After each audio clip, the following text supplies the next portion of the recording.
proposed this plan to the president. You still have Democrats who are still trying to put certain different plans for federal spending, looking at things like FMLA. They're still trying to put that on the table. Is there still an avenue that Republicans would entertain those federal programs, or is that something that's completely off limits? Look, the way the founders created this government, which is so amazing, the House passes the bill, the Senate could pass a bill, and then we could go to conference. Unfortunately, the Senate under Schumer, the only thing I think they've passed, what I've noticed is March is Maine maple syrup month. I don't know if they want that in the bill or not, but I would entertain that. There's nothing to go to conference with a Democrat idea. And the sad part, when I sit with the Democrats, their ideas are old. You know what they think? We should just tax more. But anyone who would look at what's going on, if you look at the 50-year average of what comes in from the taxpayer of America, normally we bring in 17% of our GDP. Right now we're bringing almost 20%. Do you know how many times in modern history that has ever happened? That much? Only 2 times, in 1944 and 2000. But if you look at how much this government is spending, on a 50-year average, we usually spend 21% of GDP.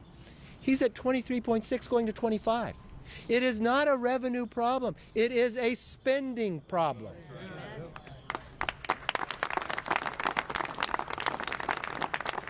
And anytime you want to talk about, these are the people that are defending Social Security and Medicare. Because the Congressional Budget Office says if we go the course that President Biden wants us to go today, 3 trust funds go insolvent in the next 10 years. Never in the history of America have we ever seen a 10-year window like that. Social Security, Medicare, and the Highway Trust Fund. Do you know what happens then? They automatically get cut by more than 20%. Mr. President, stop hiding. Stop traveling somewhere else. America wants an American president focused on American problems, finding American solutions. We have them here for you. Yes, ma'am.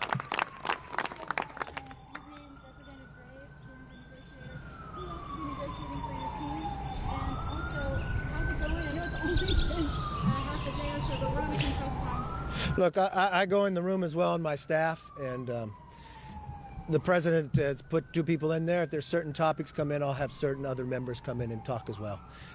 The difficult part here is the timeline. We didn't act based upon what Yellen said, because she said this was months later. We acted because we never wanted to be here. This is the worst way to govern. And I hope the American people see that the Republicans in the House do not ignore problems. The Republicans in the Senate want to take it up, but Schumer won't allow it. We take action and find solutions, and that's the way we want to govern. Yes, ma'am.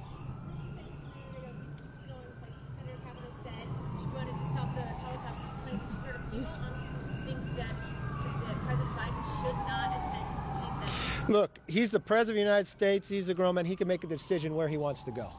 And he could travel any place he wants. The only thing I know, if you thought for the last 97 days you were never going to negotiate, what are your priorities?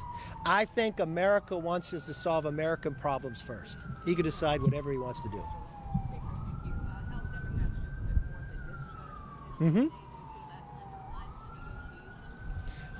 Well, I don't think it's going anywhere, for one. Secondly, you're sitting here with senators who have 45 who signed it's not going to do it. So is that even sensible? Is that even being productive? Is that even reasonable? Or is that responsible? It seems to me that would be playing into a Biden default. I think America public is tired of those political games. You know, when we devised our bill, it wasn't a bunch of Republicans saying, let's just give these Republican ideas. When we talk about work requirements, Senator Biden voted for that. President Clinton signed it into law. We watched every study after the fact take people from poverty and provide a job for them. So we saw Americans lifted up. We saw welfare rolls drop. We saw more people have houses. More people could afford to send their kids to college. We saw the positive of that. When we thought about, what about limiting the growth of government in the future years, we didn't say we had to cut every year. We saw a Democrat Senator Manchin propose a 1% growth each year. We tried to grab things that both sides, even if they wouldn't talk to us, let's put something together to make sure it's reasonable. I will tell you, If it was Chip Roy and Dusty and I sitting in a room and we were going to draft something that we said just we want, it would have looked different. But we wanted to be reasonable and sensible. Does the American public think it's wrong if we simply saying, let's spend what we spent 5 months ago? But every moment I've spent with the president, he doesn't want to go there. He does not want to go back $1.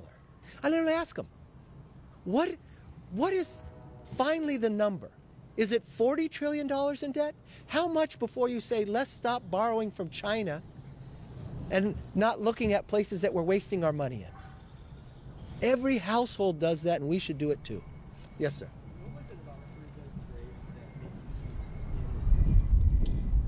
Well, I've watched Congressman Graves. He's been elected or appointed to our leadership table, and he's worked with all the different groups, and he's really been the individual that helped bring people together in crafting the bill itself of Limit, Save, Grow. So he has a clear understanding of where members are. So when you're sitting in that room, I didn't want to put somebody in that room who didn't have time. He is a former staffer. He's a former member working in government. He understands policy. Many people would call him a policy wonk. But at the same time, my staff is in there with him as well. So we want as many voices and many understandings of where the bill went and what we would like to see for a conclusion. Will the congressman be able to make decisions in the room on your behalf? Yeah, we talk very frequently.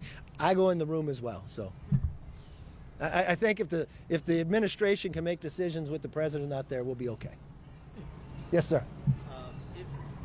When and if there does end up being a deal between your team and the White House, what do you think is the most likely, or what would you prefer, having the bill move through the Senate first or the House first? Or look, what happens now is, you know, with Schumer and the president saying all along, I won't negotiate the debt ceiling, they have to be separate, you don't have the time to play those political games anymore.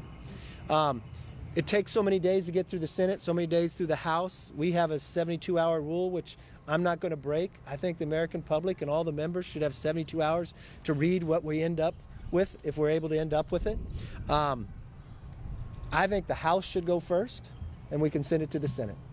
I know that the Senate, I guess, is out of session, but I'm sure they'll come back. Yes, sir. President Biden just said he's confident his bill will get paid, but he also said on work requirements would accept not anything of any consequence.